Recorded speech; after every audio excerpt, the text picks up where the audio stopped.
Provide. I just love it. I'm just getting this online real quick.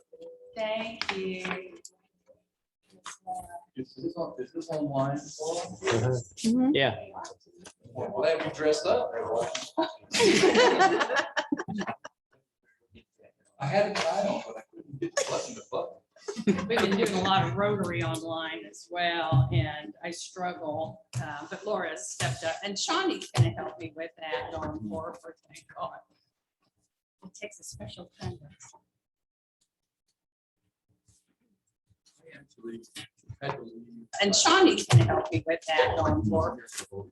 Mhm. So I was driving down the same streets and I came into your broadcast You did? on my cell phone. Played it over my car speakers, so I couldn't see what was going on, but I could hear. Oh. When you got the microphone thing fixed, I was able to hear the. It's just amazing. I'm going 60 miles an hour down I-4. I'm listening to your meeting. Oh, my goodness. We are on all channels. We all right? All right, well, we're back.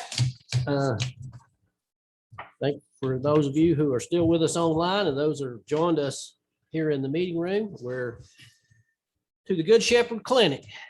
Thank you so very much. We appreciate that, Chairman Thurman, and to all the board to allow us to come in and present to you this morning about our needs at the Good Shepherd Clinic.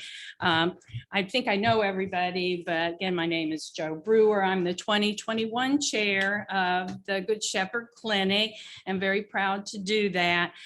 With me today is our executive director, Kay Parrish. I believe you know her. Mhm. Our immediate past chair, Steve Melching, Mhm. and our vice chair, Tony Passarella. So Mhm. What a good group. I know. I'm telling you, first class all the way.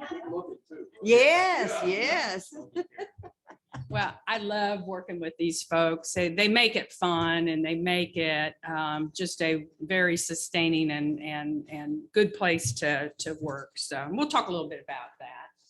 You know, our mission, I think you all know our mission. We are the folks that provide a medical home to those that don't have any insurance and are below 200% of the poverty level. And that is an increasing number of folks as we go through time. And as you'll see, we'll talk a little bit about the growth and our need and why we are requesting some additional funds this year. My friend Tony put together this slide for us.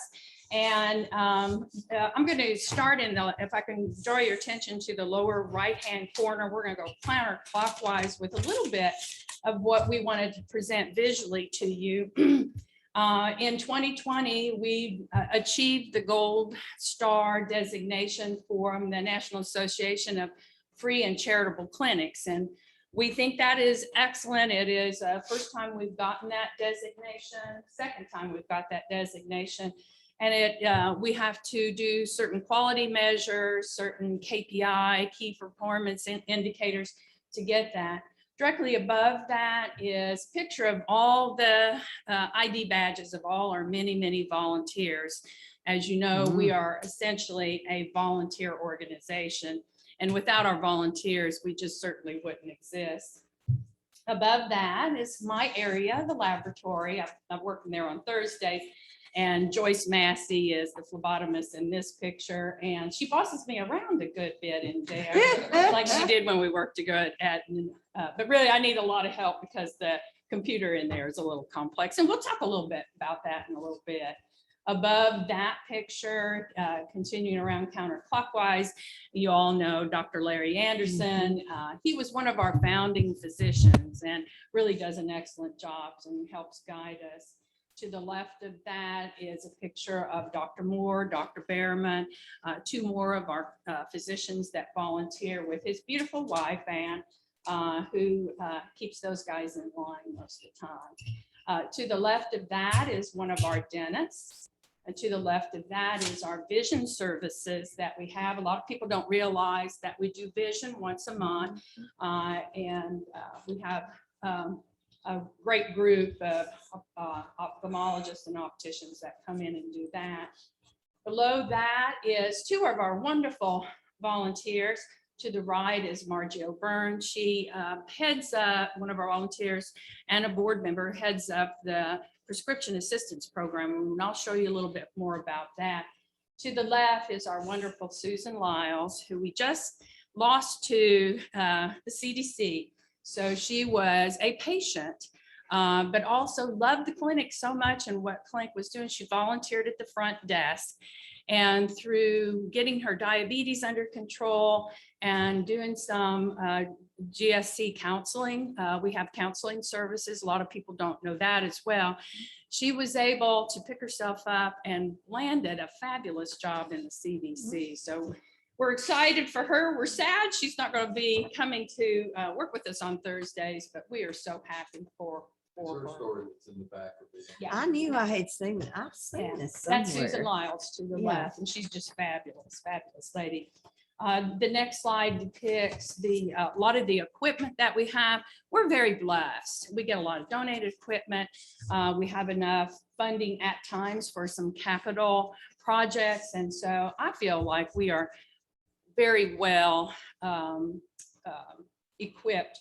We recently got a grant from the Rotary Club and we're able to do some YouTube monitoring, heart monitoring, so that we could do some telephonic uploading of the person's heart rhythms to one of our cardiologists that has to do that from afar because of his medical status.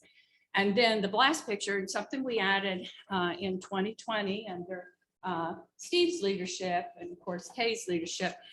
So many of our patients are a little bit food deprived and, you know, not sure where their next meal is coming from. We work with the Georgia Mountain Food Bank, and each week a bunch of food is brought in and we distribute that. It's usually gone by the end of the day as well. So in addition, Grace in a Box does some non-perishables, but for some of our patients, this is the only fresh food, healthy food that we get. So we're here today, obviously, to ask you for more money. And the amount we're asking for this year is $40,000. It's double what we asked in last year, but we have some reasons for that. And with this money, you will help us sustain, and you'll hear me talk about sustaining the clinic a lot and making sure that it's available for future. We want to sustain the medical home. We want, like Susan Lyles, to improve their patients' health so they can go back to work, pay taxes, be productive members, take care of their families. So many of them, what I hear, I want to be able to take care of my family and also fill the healthcare gap. And all of us that have been healthcare, you know, I know Tim knows a lot, you know, worked in healthcare, and even those who've worked tangential to healthcare knows there's a gap. And there will always be a gap. The uninsured, the working poor that don't have insurance, work 40 hours and can't afford healthcare and can't afford their medications, and they fall into this gap.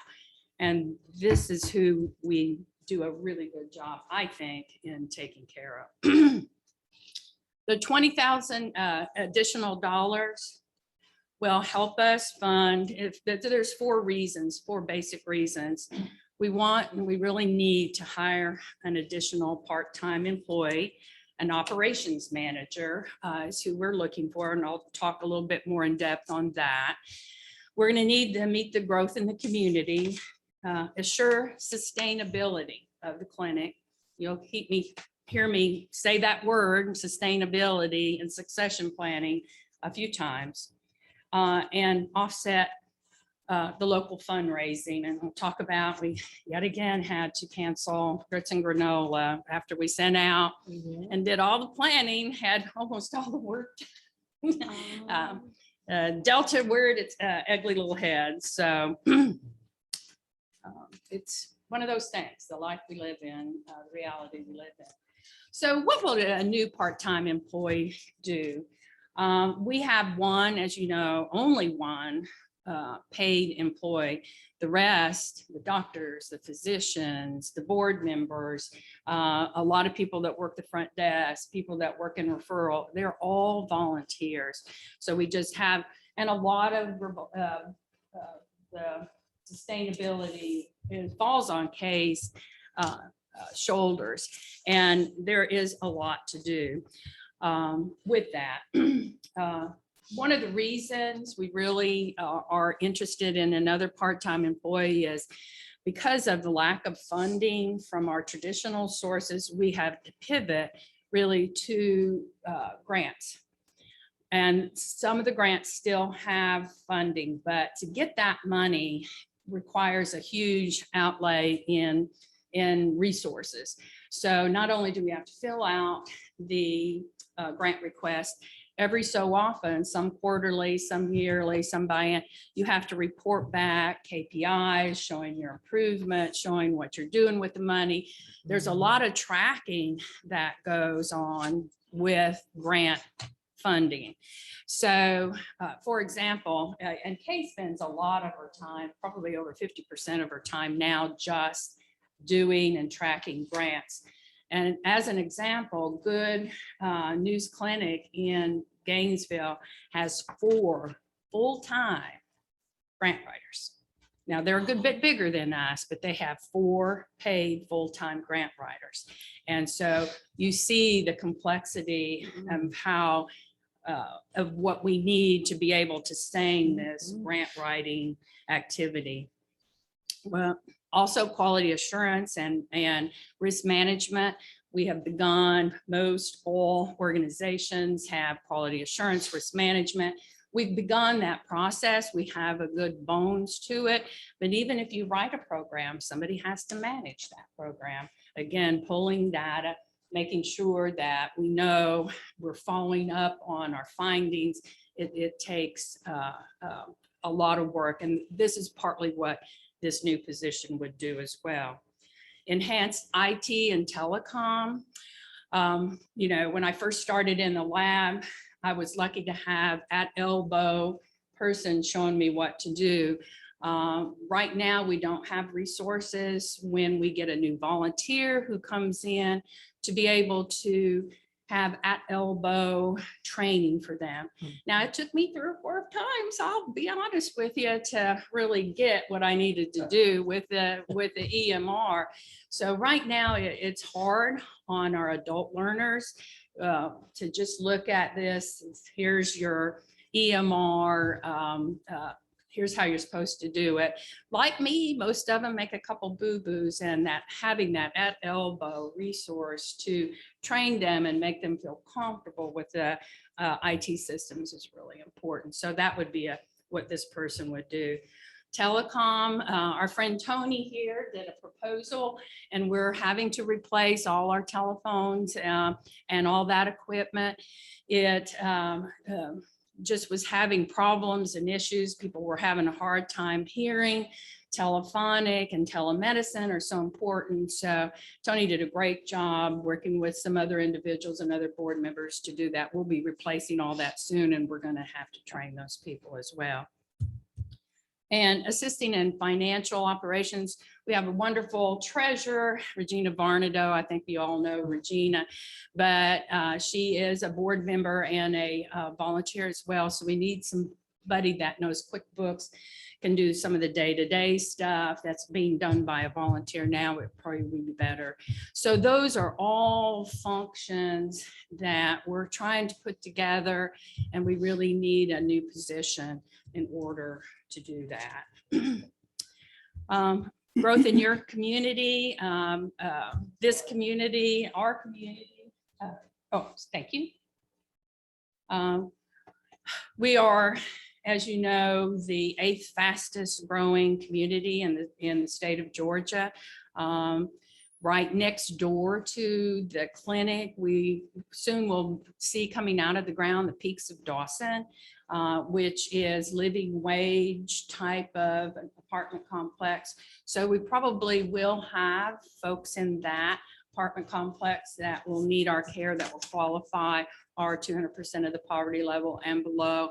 So it is coming. And like most organizations, last year, 2020, they saw a decline all through. People were too afraid to get out and go to the doctor, come to the clinic, and it's rebounding now. So we're seeing more people come in who were afraid to do that in the past. We've increased our diagnostic testing. We reopened dental and vision. Dental, we paused shortly because that's such an aerosolizing procedures that it was dangerous. And so we've just now reopened that. We need money to continue. Most of our folks have trouble getting to the clinic and back. They don't have transportation. We pay for that. And COVID mitigations, we spray and spray and spray and do masks. And I'm pretty sure Dr. Morris is fixing to put us all back into mask and gown and N95s again because of Delta here pretty soon. But we have never quit our COVID mitigation because, as you know, it's still here. Sustainability of the clinic, the community need that gap unless something happens globally in the government and the gap goes away, which I doubt. We are going to have the need that those individuals that just fall through the cracks. And we will have not only the people that do chronic illnesses, but we also have those nice people like Susan that come in for a short period of time and move on. But the next 18 months or so is real critical for us. We have got to, for sustainability, put structure around the clinic, a little more structure, a little more resources for human resources, for IT, quality assurance, for all that stuff. We need people to do that, and we need an employee. Volunteers come and go, board members come and go, but to have a full-time paid person is crucial for sustainability and for succession planning. Most of us that volunteer are not spring chickens, and you just never know what can happen. Tony John. I wanted to talk a little bit, and I think I just said we had to cancel Grits and Granola again. That's going to cost us $20,000. Our business donations are still off a little bit. We're about $10,000 off of where we were, what we budgeted, so we're a little bit short on there. Private donations, we've held steady with that. So people, that know of us, and as we've tried to give more visibility, they're sustaining us, which is great. But our shortfall projected revenue for this year will be 2021, primarily business donations and our wonderful Grits and Granola. It was really going to be good.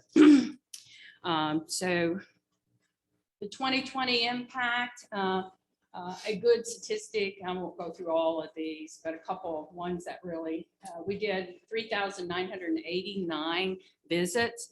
Over 700 or a little slightly under 700 of those were COVID vaccinations. So they weren't our patients, but there were people in the community that came, and we were proud to serve COVID in that capacity. A lot of our volunteers, in addition, went and worked with Dr. Anderson and volunteered for the county thing. So we tried to be part of the solution by vaccinating as many people as we could.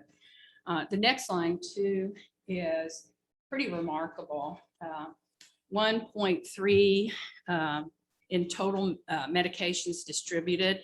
The bulk of that, about 1.25, was through the pharmaceutical foundations.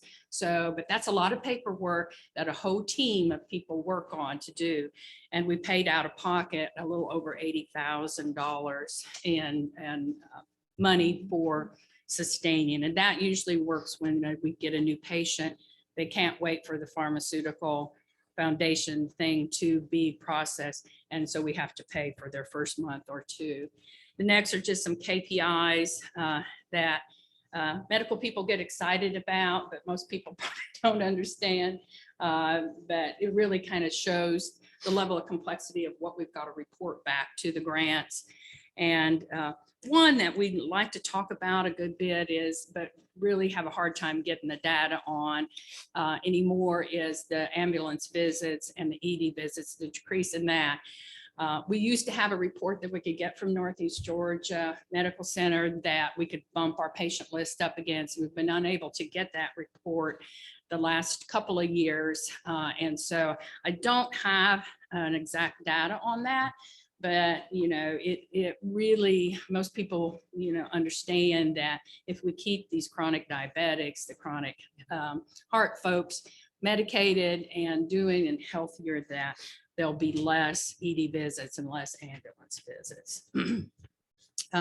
We did become a COVID certified facility in 2020, and we were ready to go in early 2021 to give our give those vaccines, and we did that a lot. It was fun, and we ate a lot during that time too. So 2021 goals, we need to do the facilities lease, renew that. I'm in the process of gathering data that they require to renew that lease without Northeast Georgia Health Systems providing us with that building, electricity.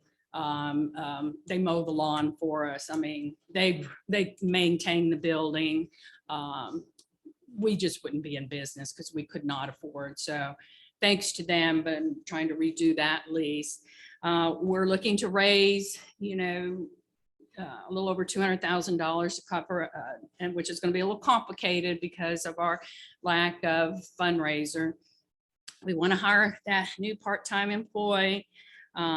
We always are managing escalating costs, two biggest being laboratory services and pharmaceuticals, and increase our healthcare administrative volunteer staff. Love to have more dentists, love to have more cardiologists, love to have a GI guy, more doctors to help take care, and we can move patients through faster.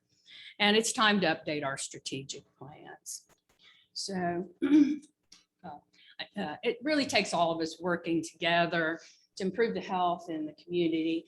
Everybody, if they're medically underserved or not, really deserves to have good health care. And I wanted to tell a brief story, and won't take long.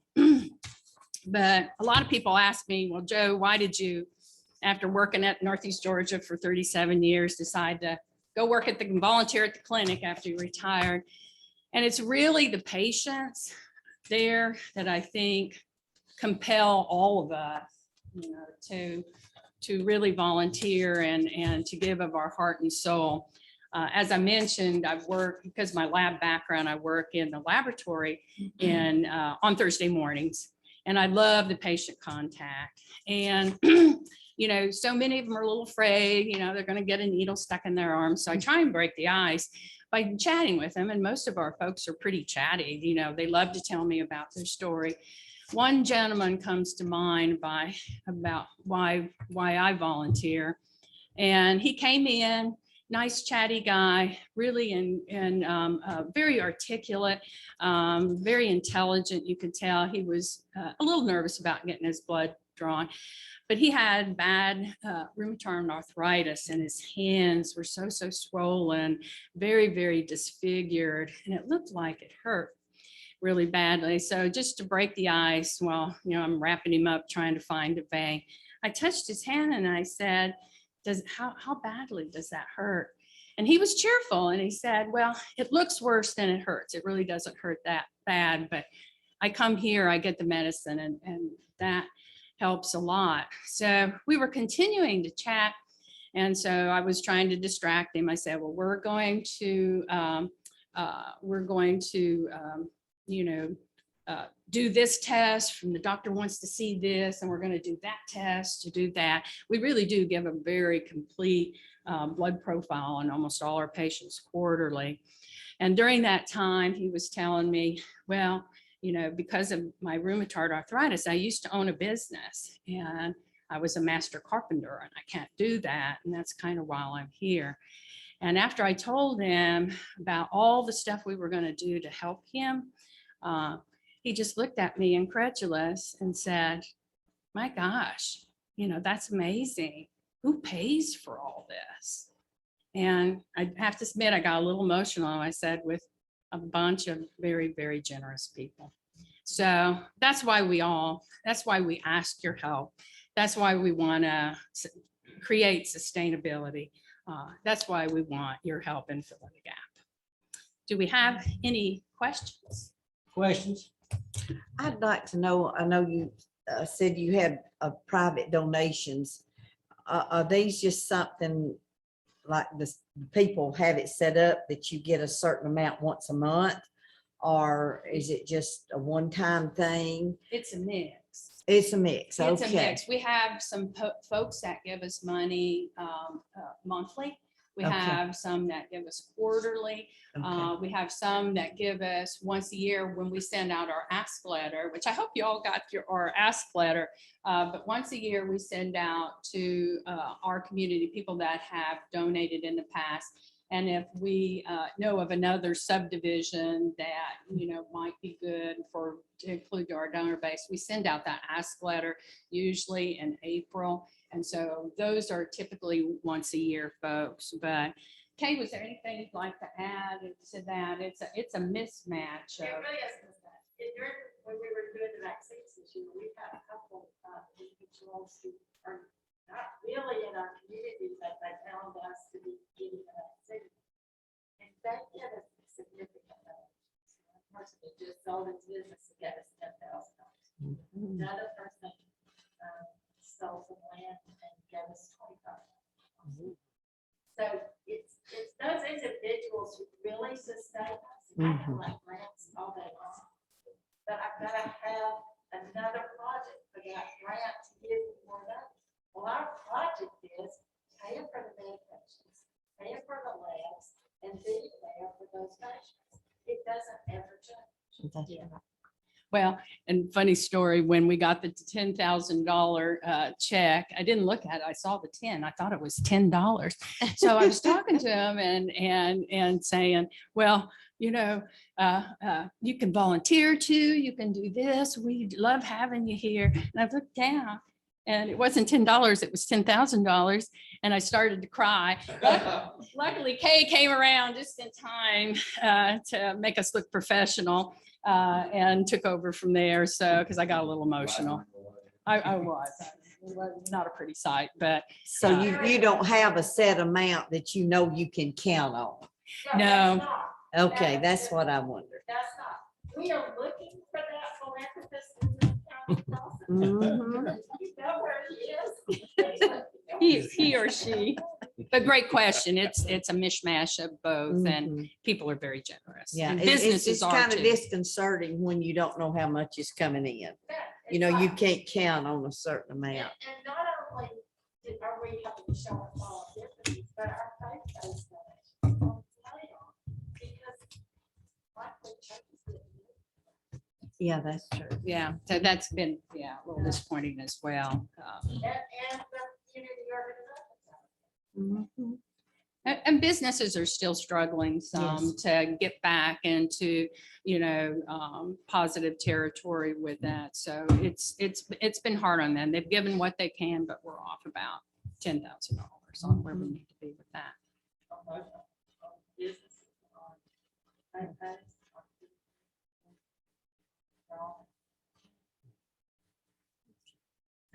Thank Other you. questions? Thank y'all. Well, thank you. We appreciate the time. folks. Thank you very much. We appreciate y'all. Yeah. Yep. Yes, Thank you yes, for what you yes. do. Yes. Bye. Well, for those that are listening to us online, that's our last presentation of today. And we appreciate you being with us. Appreciate all the people who joined us to get today here live.